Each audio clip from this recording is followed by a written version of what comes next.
Hey guys, I got this a long time ago, and this thing has got a ton of hits. It's the Weltron 8-track, and it's got auxiliary, and it's got AM/FM. I'm not sure what it is, 70s, but so I thought I'd clean it up just a little bit and do a fired up video. So this will tell you it works. Got some distortion, I gotta figure out what's going on, but I want to show you. There's the power amp right there. And what somebody has done, let me see if I can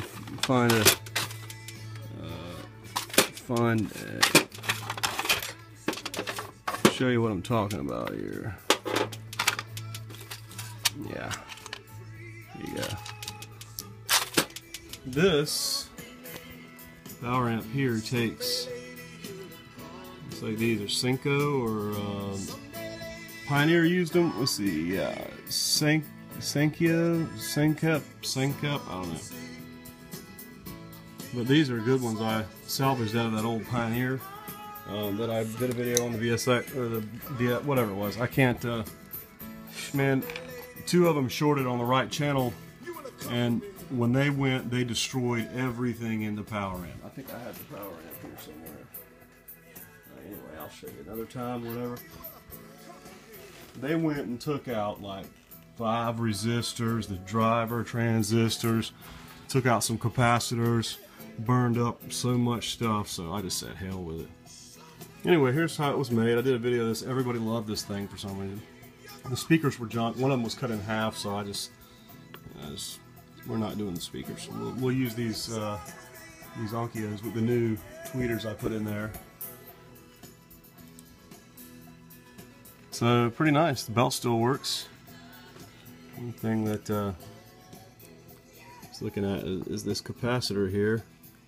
It's a 0.04. I don't know what the voltage is because it blew in half. That could be why I have some noise when I'm moving the controls around on this thing. But here's the tuner. Let me show you what it does, and then we'll crank it up later. Let me get a knob here. I'm just doing this because everybody seemed to love this thing. I'm really not sure why. I guess it's alright. Dial light's cool. I mean, it does light up nice. This one over here was burned out, so I took it out. And this is the power light, and so I stole a working bulb from one of the tracks of the 8-track to put over there because I wanted the power light to work for now. So, let's see. There's AM. Balance. I'm just using some kind of crappy speakers right now. Where Georgia State, there was a 14 seed. Got a ferrite bar antenna in there. Nice tuning. Don't you wish everything was tuned like this? Give me just a second. I won't make this video too long. I just wanted to show you. I'm just going to clean it up just a little bit. And of course I'm picking up the track lights. They give off a bunch of dirty power. I'm probably picking this one up right now. Oh yeah. Picking up all kinds of... can't stand that noise, man. Cut those off. Anyway, I have an antenna on the roof and it picks up those track lights up there. So here's what it looks like with the dial light. And actually, this thing could be cool. But if you'll take a look at this... Oh, I don't have another light. Boy, this is shaping up to be a crappy video. Let's see here. These are cool. Super bright. And they have an adjuster on them too. This was not cheap, but... And it goes from flood to... Damn it. As you can see, turn it there. And you can't see it. Give me 1 second. I wanted to show you this thing real quick before this video gets too long. Let me put this headlight on so y'all can see. I didn't think ahead here.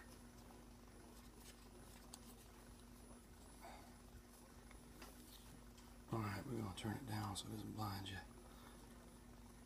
I'll put it on flood. Okay. You guys can see. What somebody did here, as you can see, is they have changed the transistors and done a terrible job of it. See that? right there. I mean, they did a terrible job. I mean, they insulated where it comes through with just pieces of wire, I guess, and that's, you know, okay to do that, but I mean, really? Terrible solder joints, not even insulated. And I've got some filter hum, let me let you hear it coming through.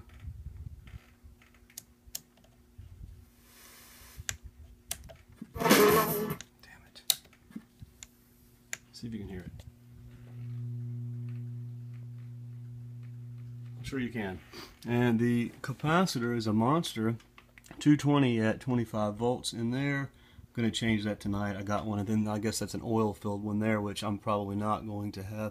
That may be for the motor run. I don't know if it's a filter capacitor. It may be. If not, I'm going to change it anyway. I'm going to change the filter caps in it. It looks like it's got a pretty decent tuner in it. Where is the tuning capacitor? Hell if I know. Let's see. Under there. It's 3 gang, it looks like. Oh wow, there's another IF stage under there, maybe. Anyway, it's big flywheel, and it's got the you know, the counterweight, and I cleaned the controls. I think that big disc down there is bad because I get some noise when I turn the dial. But it's got mostly discs in it everywhere. I'm not really sure what some of these things are, like this right here. Can you see that? I don't really know what that is. A couple things, and some of this stuff looks kind of cheese, and I don't really know what that is, and those are crappy trim pots. The power amp here looks kind of weird. I'm just gonna put some liquid electrical tape on those right there, and hell with it. But actually, I think these transistors are a little bit. No, they're the same exact ones. I mean, if they're NPN, NPN, whatever, you know. But I've got distortion when I turn it up, so maybe my power supply's weird or something's going on. I got an oil cap back there. I'm not really worried about the 8-track. It doesn't have many hours on it. The head and stuff looks like it never got used. I think this thing was probably in a, who knows, a pet store or something, and it just ran all the time on the same setting, and no one ever messed with it much except to turn it off and on. So anyway, there's the Weltron back panel. It's got a decent sized antenna there, not bad. And here's the case. Well, there's the front. Of course, if you've seen the old video, it's one of my first videos I ever did over a year ago. And here's the case. Typical awesome Japanese construction, you know. I mean, you're not going to get anything like that today. And then it has metal brackets, you know, bolted in on either side, thick metal. You know, you're not going to bend that. And it's just, you know, pretty awesome. Here's the back panel if you want to take a look at it. It's hard for me to keep my knob. I don't know what consumption or power output is. It can't be much because it's using, it uses RCAs. It does have a switched outlet and a regular unswitched outlet on the back. And then here's what's cool is, you know, I'm from North Carolina, Durham, North Carolina. I showed that in the original video, but oh, it's 14 watts per channel. That's not bad. I mean, this probably really puts it out too. Anyway, I thought you might like to see that, and I'll get it back together, and we'll see what it sounds like, and we'll see if we got the distortion or not. Anyway, that's the Senko transistors there, or whatever they are. These are last a long time. They were in that Pioneer too, so maybe this thing is actually pretty good quality. This is all metal and stuff. Nice little transformers covered there, but we're going to recap the power supply, and we're going to see if we can get that buzz stopped. I'll let you know what's up later.